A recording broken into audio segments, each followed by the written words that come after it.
Good morning, everyone. Happy Friday. Again, my name is Mindy Foote, and I'm here today to teach another AP Music Theory lesson with you. Every day I've been giving you a fun fact about myself, and today I want to tell you that I once spent a summer at culinary school. It was pretty early on in my teaching career, I had decided that I didn't ever want to teach summer school because summer school is kind of meh. And I didn't have any kids or anything at the time. So it was like, what am I going to do with my summers? I decided to enroll in a culinary arts school, and I learned all kinds of different cooking techniques. And so send me a tweet with what's your favorite food? I want to know what should I cook this weekend? I think I'm going to barbecue. I'm in Southern California. We've had some nice weather lately, and send me a tweet. What should I cook this weekend? So, shall we dive in with some singing? The last time I saw you on Wednesday, we were talking about compound meter, and I left you with two sight singing exercises to practice. This first one from the 2017 exam. And of course, it's in 6/8. But before we sing, we need to warm up our voices a little bit and remember to check your posture. So, let's just start with some 5-note scale patterns. Ready? It's pretty early, 7 a.m. Here we go. We're in major, nice, happy 1, 2, 3, 4, 5. 1, 2, 3, 4, 5. 3, 2, 1. Oh, my voice is not ready. Let's do that again. 1, 2, 3, 4, 5. 4, 3, 2, 1. 1, 2, 3, 4, 5, 4, 3, 2, 1. If you are watching this video on delay later, feel free to push pause and continue, especially if you're a soprano or a tenor and you need to warm up your higher vocal range. You just keep on at it. I can't. I got to go down. I'm gonna sing lower a bit. Let's just descend. 5, 4, 3, 2, 1. 5, 4, 3, 2, 1. 5, 4, 3, 2, 1. 5, 4, 3, 2, 1. 5, 4, 3, 2, 1. 5, 4, 3, 2, 1. All right. Shall we check out the rhythm that we have here in 2017? We've got our 3/8 note pattern, da, da, da, followed by our clip clop rhythm, I like to call it, our 1/4/8, da, da. Then our dotted rhythm, da, da, da, da. So next we have our clip clop rhythm in the second measure there. And if you notice how the phrasing is, that quarter note in the second measure belongs to the first phrase. And the 8th note really belongs to the second phrase. It's like a pickup, or the fancy word anacrusis, into that second phrase. So in terms of our breath, that would be a great place to take a breath. But remember, they're not going to mark off points if you breathe in awkward places, as long as you do a really quick breath that doesn't change your tempo at all. Okay. Third measure, lots of just our 3/8 note patterns. Nice. Fourth measure, we have our dotted rhythm, da, da, da, da. And again, that last note, we need to make sure that we hold the full value, especially if you're going slow, thinking of it in 6 instead of in 2. So I'm going to tackle just the rhythm, and I'd encourage you to sing along with me. I am not thinking about melody yet, though, just rhythm. So on a neutral syllable, I'm going to say la or ta or da. Who knows what comes out of my mouth when I'm ready to go. Okay, ready? I'm going to count you off 2 measures of 2. 1 and 2 and ready, go. Da da da da da da da da da da da da da da da da da da da da. Off. All right, shall we pick a tonic? So if you were on, I believe there was like a webinar or something yesterday, and it gave some more information about the AP test, the logistics of it. I was not able to attend it, but I've seen a lot of notes from it, and I'm going to look for the video today to hopefully watch that and get some of our questions answered. But I saw somewhere, I don't know if this is accurate or not, that they may not be giving us a starting pitch for the sightseeing because we have our instruments with us at home, and we can pick whatever tonic we want. I don't know if there will be an actual, MP3 file for us to play or anything. So if you do not have a piano, oops, sorry, my piano, or an instrument with you handy, then you're going to use your voice to pick a note. And if you don't know what a B flat sounds like because you don't have perfect pitch, no worries. You're going to pick whichever note is most comfortable for your voice, right? So for reference, this is a B flat, or technically, I can't sing that low. That's our B flat that's printed in our music, of course. So as a woman, I would be singing up here on this B flat. I'm just going to test my vocal range and see if this is the key that I want to sing in. I'm thinking about the range of the pitches here, and it starts on a 1 tonic and it goes up to a high 1 or do, the higher tonic. 1, 2, 3, 4, 5, 6, 7, 1. And I'm going to double check, does it ever go lower than 1? Scanning the piece. No, it looks like that's our lowest note. So honestly, that's not bad for my vocal range. And I think for many of you at home, you would probably just keep that tonic. But I'm going to mix it up. We're going to transpose. I'm going to go down just a little bit. 1, 1, 1, 1, just to make it a little more exciting for us. 1, 2, 3, 4, 5, 6, 7, 1, 1. Okay, another reminder that you can write on the music. They're going to put the sight singing up on the screen for you, but there's going to be some prep time. So if you have a printer at home, you can print out the music and write on a piece of paper. Or of course, you could have just a piece of scratch paper handy next to you when you're taking the AP test, and you can jot down your solfege syllables or your scale degree numbers or whatever it is, interval analysis that you like to do. So again, this is during my practice time. I have not hit record on my device yet to officially submit my response. I'm looking through the notes and thinking about what are the tricky intervals that I want to practice. 1, again, I've transposed lower. This is not a B flat. 1, 2, 3, 4, 2, 4, 2. Notice I'm singing it out of tempo. I'm not worrying about the rhythm. I'm just isolating the tricky spots. 4, 2, 3, 4, 5, 6, 6, 5, 6, 7, 1, 5, 3. That could be a potential tricky spot. Notice that we're outlining the triad though. 1, 3, 5, 1, and then we're going back down. We're in the third measure, second beat.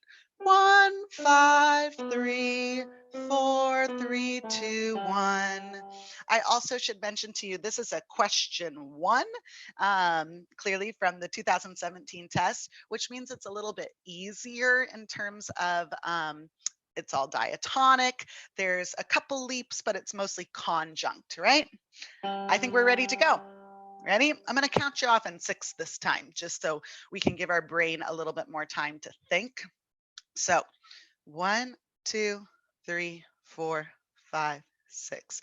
1, 2, 3, 4, 2, 3, 4, 5, 6, 6, 5, 6, 7, 1, 5, 3, 4, 3, 2, 1. All right. That wasn't bad. I give myself an okay grade there. I had a little bit of a hesitation in the middle, but I survived. Again, the benefit of doing it at a slower tempo is you have more time to think. The downside is that you have to breathe more. I found myself running out of air very quickly. It was like, oh yeah, I'm not going to do this in 2 breaths. I'm going to do this in 7 breaths. Here we go. So this is from the 2013 exam. we're going to spend less time on this one. We'll just kind of look at our numbers, pick a key, and dive in here. Our printed pitch, our printed tonic is up here, but notice that the highest note that we have to get to is only a 6. We never go up to the high 1. So let's sing our we're going to extend our 5-note scale up to the 6th. 1, 2, 3, 4, 5, 6. 5, 4, 3, 2, 1. Do we ever have to go lower than that 1? No, it looks good. I'm going to check out the rhythm here, and we've got our 3/8 notes, clip clop, 3/8 notes, clip clop, 3/8 notes, dotted, da da da, clip clop, and then our dotted quarter at the end. So I'm not worried about any of those rhythmic patterns. There's nothing unusual. Let's look for any awkward intervals to sing. Ooh, I'm looking right out of the gate. We've got 1, 3, 4, 5. All right, I'm thinking about this kid in my 3rd period class. He knows who he is. I won't say his name. I don't want him to be embarrassed. But anytime we start off, especially if it's like 1, 3, 5, we're starting by singing 1, 3, 5. He always sings 1, 2, 3, you guys. It's terrible. He's a really smart kid too, but it's a common mistake. We see that triad, the arpeggio, and our brain is like, okay, I know how to do this, and we accidentally just sing stepwise. So it's really important that we get that 3rd at the beginning, because of course, if we mess up the interval at the very beginning, then we might get flustered, or just kind of the whole thing will be off from there. Now, the good thing is if you mess up that opening half measure, if you're able to kind of recover and maintain like a new tonic from there out, there's accommodations for that in the scoring guidelines. But certainly what I would recommend is that you sing it correctly, and we'll maximize our amount of points here. So again, a triad, 1, 3, 5, a just stepwise, 1, 2, 3, smaller intervals with our voice, right? Now here we don't have 1, 3, 5. We have 1, 3, 4, 5. This is Oh When the Saints. Oh, when the saints go marching in.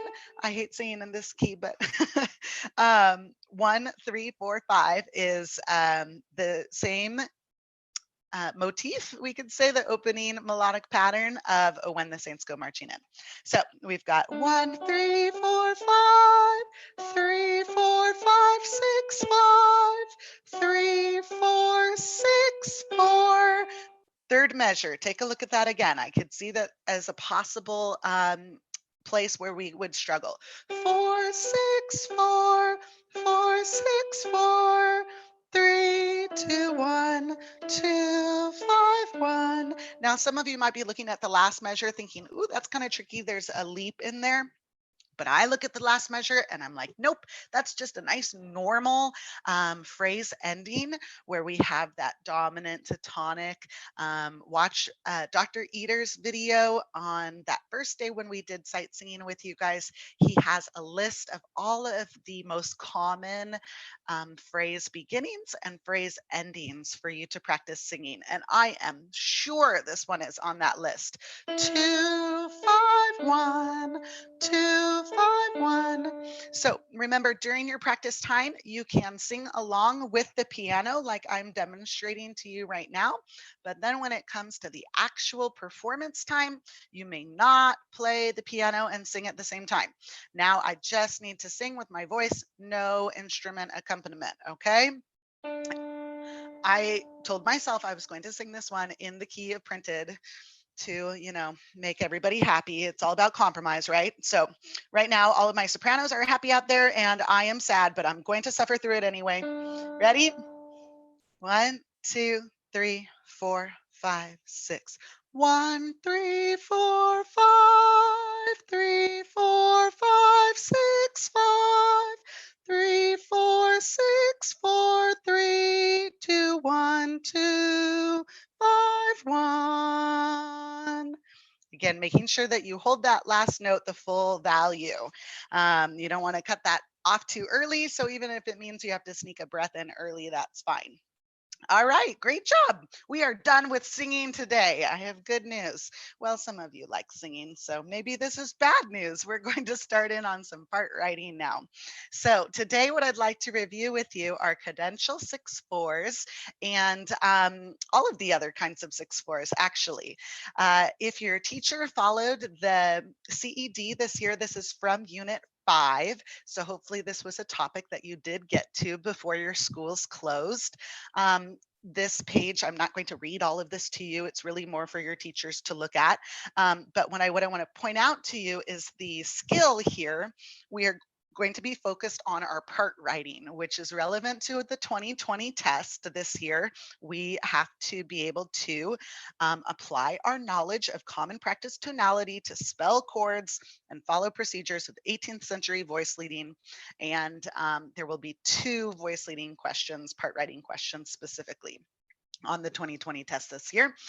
Will it have a cadential 6/4 this year? I don't know, but I'll show you some examples from previous years where they do. So it is certainly a possibility. And then our other topic that we're going to be reviewing today are additional 6/4 chords. And they specifically mention in our CED neighboring or pedal 6/4s, passing 6/4s, and arpeggiated 6/4s.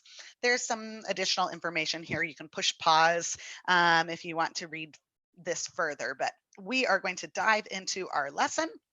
Let's start with a Mozart piece that has a nice cadential 6/4 in it.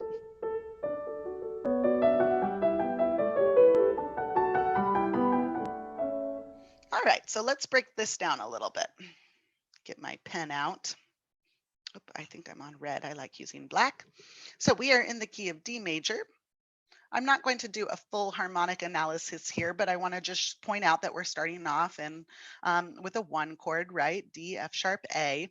Let's skip down to the end because the word cadential implies that it's going to be at the end, at a cadence point, right? So let's actually work from the end. We are in the key of D again. So a 5 chord would be A, C sharp, E. And if I look at my very, very final chord here, do you see that this A is carrying over? Oh, I hope you guys noticed. Do you see Mozart faked us out here? It says, oh, our left hand's in bass clef. JK, we're actually in treble clef here. So this is an A. Be careful with that. We have an A, a C sharp, and then up in the soprano, we have an E, yes? So that would be a 5 chord. I didn't really give myself a lot of room there. Sorry about that. Let's look on the downbeat of measure 4, though. We have an A, we have a D, again, we're in treble clef, and we have an F sharp. An A, a D, and an F sharp. Now, if I unscramble that, what is the root of that chord? It's not A, I'll tell you that much. It's actually D. I'm going to rewrite it in this order: D, F sharp, A.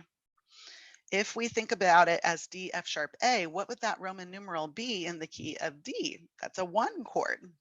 Now comes the exciting part, is it's not a root position 1. The 5th is in the bass. So this would be second inversion. Remember, if the 3rd is in the bass, that's first inversion. If the 5th is in the bass, that's second inversion. And our symbol that we use for that is 6/4, which is why we call our second inversion, 6/4 chords sometimes.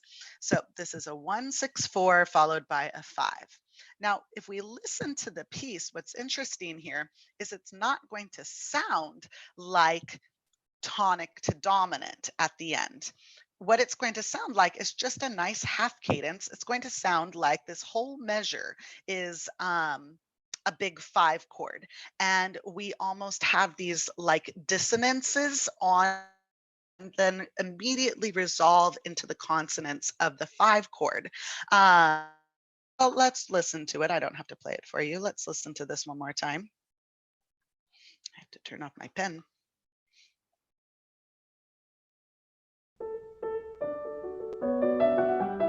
Here we go.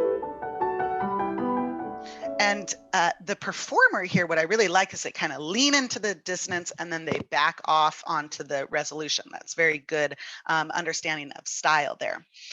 So a cadential 6/4 is built on the tones from the tonic triad, in this case, D major, D, F sharp, A, but it has the feeling of a dominant or 5 chord. It has a dominant function. Notice it says that it usually occurs on a strong beat, which Mozart does here. Good job on the downbeat of measure 4. And then it resolves onto beat 2, the weaker beat there. Now, I do use the word usually there. It doesn't always happen that way. And the other thing that it says is that the bass, which would be the 5th of the chord, is doubled to reinforce the dominant function. Now, Mozart here is not writing in a traditional SATB. He's writing a piano sonata. So we're not really going to see like the doubling and stuff that we would use on the AP test. So let's look at a little bit more of a boring song. This is more of an etude. It's an exercise. It's like a math problem. It's not music necessarily. Well, I mean, it is still music, but it's a little bit more dry, a little convoluted here. So we are in the key of C minor now. Oh, well, that's coming out now. That's fine. You can start reading that. We are in the key of C minor. And we start off with the 1 chord. We're in minor keys, so make sure you do your lowercase 1 there. C, C, E flat, G, right? Next, we have F, A, C. So in the key of C, we're going to literally count on our fingers. C, D, E, F. That would be a 4 chord. And because of that A flat, it's a minor. We also can just think, well, in minor keys, 4s are supposed to be minor, so everything's looking good there. Next, we have G, G. B natural, D. Does that B natural surprise you? No, it shouldn't. We're in the key of C minor, so that's our leading tone, which makes this an uppercase 5, not a lowercase 5. Here, we're staying on a 5 chord. It's just the upper voices have changed. If you want to write a 5 again, you can, or sometimes people just kind of draw a line to show that the dominant is holding for 2 beats. Next, we've got back to a 1 chord, C, C, E, flat, G. And here comes our exciting part here at the end. We've got G, an E flat, and a C. Let's think about what the root of that chord is. I'll give you a hint, it's not G. If it was G, then our triad would be G, B, D, and the C and the E flat don't fit here. So instead, if I unscramble this, this would be C, E flat, G. This is actually the root of the chord up in the soprano. So this is a 1 chord. If we think of it very literally right now, we'll talk about some other options in a second. This is a 1 chord, but it's in second inversion because the 5th is in the bass. So we would write 1, 6, 4 for our Roman numeral. It then goes to a G, B natural, and D, which is a 5 chord in the key of C. And again, it's uppercase because of that B natural there. And then it resolves to a 1 chord at the end. This time it's a root position 1 where the C is in the bass. Okay. So this is fine. There's nothing wrong with this. If you like this analysis, great. But let's read this paragraph down here. It says there are 2 ways to notate it. One option is actually to think of the cadential 6/4 as a dominant triad the entire way, in which case we would use these figured bass symbols, the 6 to 5 and 4 to 3, to show the notes resolving. Okay, so I didn't really give myself a lot of room, so I'm going to do it up here. Are you ready? I'm going to show that this is actually a 5, and then I've got a 6 that goes down to a 5 here, and a 4 that goes down to a 3 here. Now let's talk more deeply about what these numbers actually refer to. Why do we use 6/4 when we have second inversion chords? It refers to the interval above the bass note. So in this case, my bass is a G. If I count up to 6, how about? Literally on your fingers, don't forget to count G as 1. G, A, B, C, D, E. So that would refer to my alto part right here. Do you see this E then resolves down to the D? And that's only 5 above the bass instead of 6 above the bass. Now let's start on G, and we're going to count up to 4. G, A, B, C. That's my soprano line. And the fourth pitch above the bass goes down to the third pitch above the bass. And in this case, because the 3 is altered, sometimes what you'll see actually is a natural sign there instead of a 3, but you know, that's a little weird. Which one is better? You know, it really kind of depends on what textbook you're using and on how your teacher presented to you on the AP test. They would accept both. We're not going to have any problems where we have to write, well, I lied. Okay, I won't go down that path. It says another option in older textbooks is to write that 164. In this case, it would be a lowercase 1 because we're in a minor key, but followed by a root position 5. The good thing about that is I think it shows the actual pitches better, but it obscures the purpose of the chord. It actually does not sound like tonic, dominant, tonic. It sounds just dominant the whole way. So speaking of sound, let's see what this sounds like. Ready?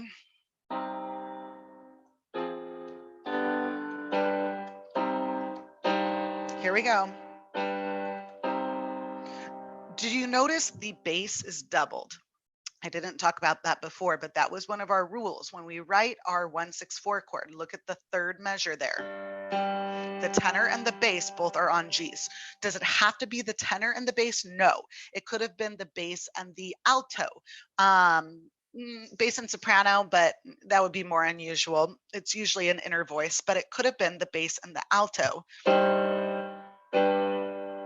So what that does, having those 2 G's in the bottom, is it really drives home this like dominant.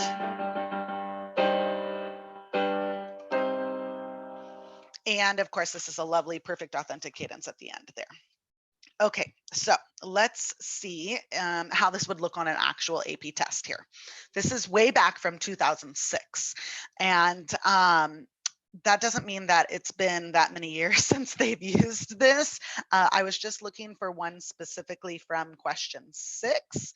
And the last one that I could find was from 2006 where they had this. It actually comes up in question 5 quite frequently. Okay, so, oh, this is a good time to remind you. Down in the description of this video, I believe that there's a link to a Google Drive where you can find worksheets that you can write on. So like I printed my worksheet, I made the worksheet, but you know, if you are watching this on, you know, YouTube later in the day, you can push pause at this point in time and like go print out this worksheet, okay? Because then I have all of these exercises that I'm referring to in my PowerPoint there on the paper so you can write on them. If you don't have a printer at home, remember you could just use a piece of staff paper and copy them down onto your staff paper if you want to participate here. Okay, so to help save time, what we're going to do I have my pen on? Yes. Is we are going to skip the entire first measure. As we know, there are not secondary dominants on the 2020 test anyway, so you know this is not relevant to us. We are going to dive in straight to this second measure, which is a little awkward because it's like, well, what voicing would we have? But we can kind of just use the voicing that's given to us in the first chord to write our 164 chord.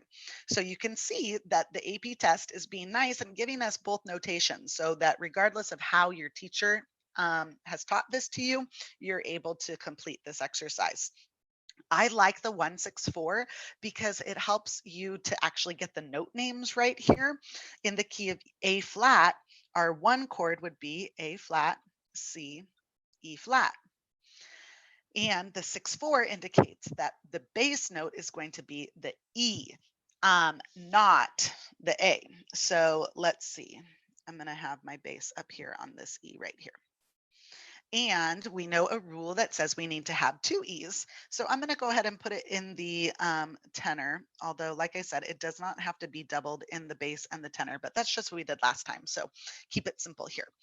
All right, so now what do I want? I need an A flat and a C. Looking at the voicing of how it started, they put the A flat here and the C here. So depending on what you did in the first measure, you might have those, you know, the C an octave lower and the A would be the soprano, but let's go with this. Okay, so Now is when I really like this notation better, because the nice thing about these figured bass symbols is that it literally tells you what to do with every single voice, okay? So let's count from the bass. From this E, I'm going to count up to 4. Or shall we start with the 8? Let's go top down here. We'll start with the 8. E, F, G, A, B, C, D, E is an octave higher. Do you see that it tells me we want that E to go down to the 7th note above the bass? So my bass note is going to stay the same because we have a root position 5 in the key of A flat. That would be E, G, B. And notice because it's a 7, there's our A. So, oh, no. D. Oh, Lord. Let's see. Eraser. I feel like the eraser is always kind of big. That worked. E, G, B flat, D. So that the 8th pitch above the bass is going down to the 7th pitch. Why? Because they told me to right here. Yes? Now let's count from the E flat up to 6.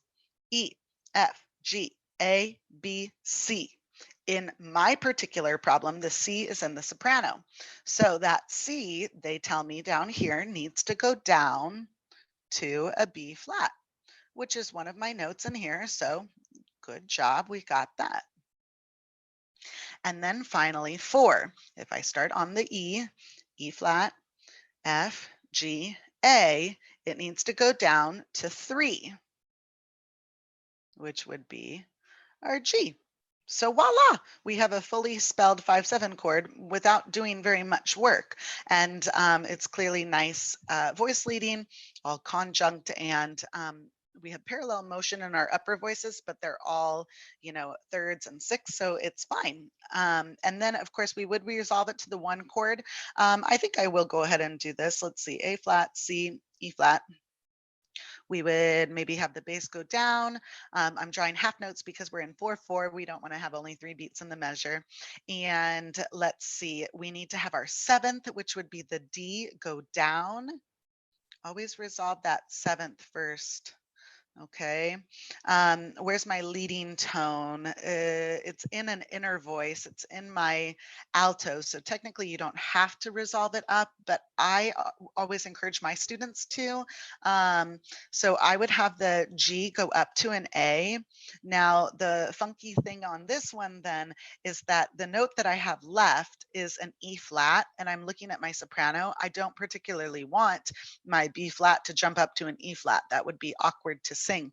I would rather, more smooth voice leading would be to have the B flat go down to an A flat, which means that I have now tripled the root. I have a 3rd and I have no 5th. Is that okay on the scoring guidelines for the AP test? Yes, it is. As long as it's a root position triad, you can triple the root, leave out the 3rd, keep the 3rd and leave out the 5th. But yeah, don't omit the 3rd. So this would, having it go down there would cause it to be a perfect authentic cadence, which would be nice. All right, let's keep going. Oh, wow. We don't need to see all those. Here, I wanted to show you the other option. This is the actual AP scoring guidelines. Look at these last measures here. Do you see they chose to frustrate the leading tone, it's called, because it's in the alto. The G does not have to resolve up to an A. They decided to have a fully spelled 1 chord and have it go down to the 5th. And that's fine. There's nothing wrong with that. All right. Let's go back now, and I'm going to move through these ones a little bit more quickly because, well, you'll see in a little bit. It's not going to be as relevant to the 2020 test, but our other 6/4 chords that we might run across are pedal, or sometimes they're called neighboring 6/4 chords. They're synonymous. It means the same thing here. We are in the key of F major. This would be a 1 chord. And notice that this, I'm skipping to the 3rd beat, is also a 1 chord, F, F, A, C. What is happening between those 2 1 chords? Well, if I really look at the note names here, I have a B flat, a D, and an F. In fact, I have two Fs. So in the key of F, B flat, F, G, A, B would be the fourth. And the F is in the bass, so this is second inversion. It would be a 4-6-4 chord. So clearly that's what our topic is today, is second inversion chord. The reason why they call it a pedal 6-4 in this case is we want to think about like what does the pedal do on a piano? My keyboard next to me here doesn't have a pedal, but if we were to push it down, we sometimes call it the damper pedal, it sustains the notes. Look at the bass and the alto here. Do you see what they're doing the whole time? Let's see. Instead of re-articulating it the way it's printed, I can just hold those Fs the entire way. Or we can think about like the pedals on an organ. We've got this nice sustained note. The reason why we sometimes call it a neighboring 6-4 is because the other way that you can interpret this is we could think of this whole entire first measure as just one big massive one chord the whole way. We're just sitting on a one chord. And what is this? This is an upper neighboring tone. It's like we have a double neighboring tone there. And some people, depending on how you hear it, is you're like, yeah, no, it didn't change harmonies at all. I just hear. And then in the second measure, what do we have? Same thing, but now on a dominant. So we have a 5. And then in the middle, one might interpret this as just these are upper neighboring tones and it stays as a 5 the entire time. But if we really break down the note names here, we would have an F, A, C. In the key of F, that's a 1 chord, but it's in second inversion. Notice that that 5th is doubled though. Okay. And of course, 1 at the end. This is a nice PAC. We got to resolve that. Ooh, can't leave you hanging. All right, notice tripled root, no 5th on that one. Let's keep going. Oh, so they're talking about the other way that you could label it. If you want to think of it as just like tonic the entire time, dominant the entire time, back to tonic. There's some options for you. All right, what do we got next? Our passing 6-4 chord. Okay, we are in the key of G major. Our first chord would be a 1-6. We have G, B, D. Notice 2 G's, B, D, and the third is in the bass, so that's why it's a 1-6. And then I'm actually going to skip to the second beat here. Do you see that that's a root position 1? We have G, B, D again, and now the G is down in the bass. So in between, we've got these arrows that I've already, put in for you to help you see this nice contrary motion of just walking up or walking down. If we break down the actual letter names, let's see if we can find the root of the chord here. I'll give you a hint. It's not A. If it was an A, it would be A, C, E. Is it D? If we had a D, it would be a D, F sharp, A. Ah, that's it. We have a winner.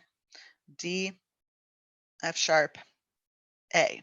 So in the key of G, G, A, B, C, D, this would be a 5 chord. But because the A is in the bass, this is a 5-6-4. And notice that there are 2 A's. The bass is doubled. This is hopefully a pattern that you're noticing for all of our 6-4 chords here. And it says here that it very commonly our passing 6-4 chord separates a triad in root position, which happens to be in my second measure here, and its first inversion, which happened to be first. It would be very easy for this to have been flip-flopped though, in which case the bass would be walking up instead of walking down. Let's listen to this passing 6-4.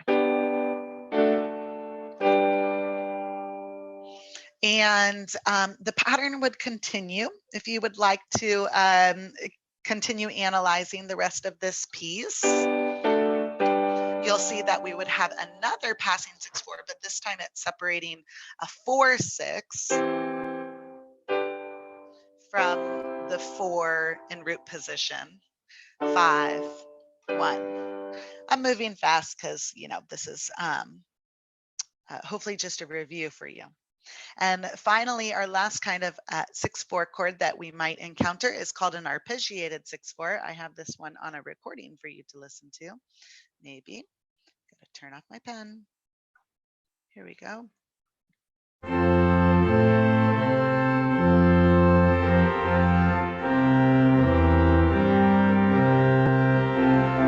So we are in the key of F major.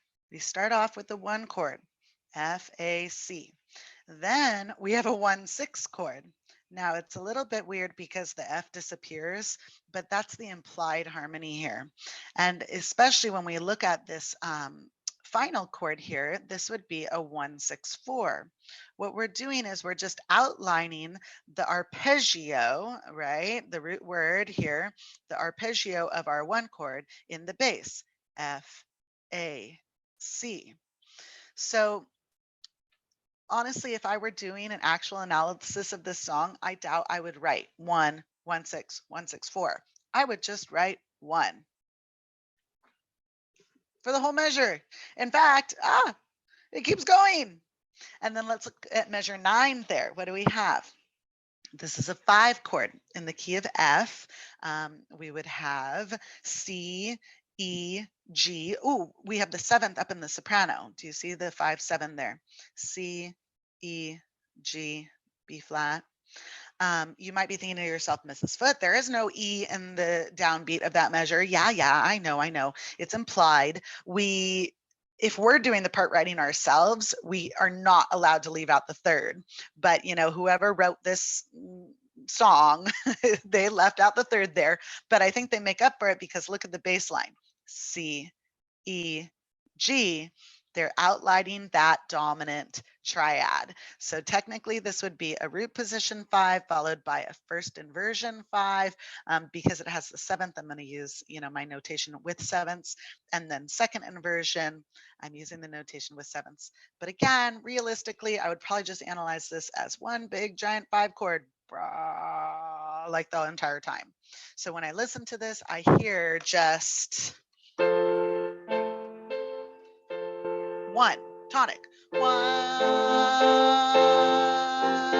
5.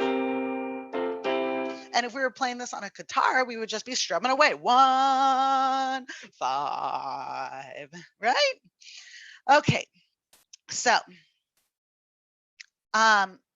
we don't have time. My original intention was to walk through this one with you as practice and then give you a new one for homework. So we don't have time right now. I think what I'd like to do is let's save this 2014 one for another day because there's a lot going on this one. I love this one so much. There's a Picardy 3rd at the end. There's a suspension. It's like chock full of a lot of exciting things. So I don't really want to give this one to you for homework over the weekend because I'd like to walk through it with you. I will save this for, I have a lesson coming up on suspensions. Okay, we're going to finally tackle how to do these. And if you're thinking to yourself, oh, this looks like a triple suspension. No, that's just our Cadential 6/4 that we talked about today. So let's save this for next week. I promise we'll get to it. And instead, what I'd like you to do for homework, right, over the weekend, this is going to help you practice for the 2020 exam because it is a sample FRQ 5, which is the equivalent to our question 1 this year for 2020. You are going to have 2 part writing questions.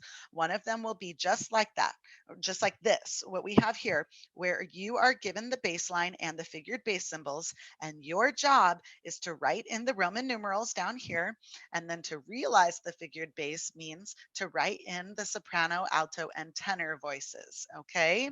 So next time I see you, let's see, will not be on Monday. Dr. Eater will be with you on Monday. I will see you on Tuesday, and we will break this question down. But it will really help you if you try it on your own first. Practice for that AP test. All right. I hope you guys have a great weekend, and remember to send me a tweet. I want to know what I should cook this weekend. Tell me what's your favorite food, or tell me what you enjoy cooking. Have a great weekend.